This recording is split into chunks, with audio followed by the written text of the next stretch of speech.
तो गाई से आज तो घर को आसिली पुणी बेल दीटा मौसी पलि बर्तमान फटेब झुआ बेल पणा पिया हम। तो गाई से पानी पशिकी बर्तमान सब छेला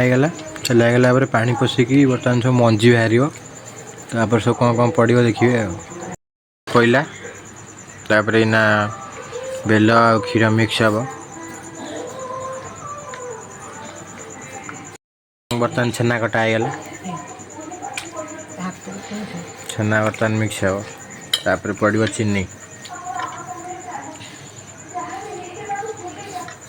फाइनाली चीनी पड़ियार समय आसीगला बर्तमान चीनी पड़ो बर्तमान गोलमरीच पड़ा गोलमरीच पड़े कारण टेस्ट पूरा जबरदस्त आसे जेहेतु गोलमरीच पड़ा तापर आमर क्षीर पड़ी छेना पड़ी चीनी पड़ी आ बरफ दीटा पड़ो तापर डी जो आमर पणा फाइनाली बरफ भी पड़गला जेहेतु टे ठंडा लगे जेहेतु गरम दिन पीए भल लगे रेडी गला पणा बर्तमान पीवा।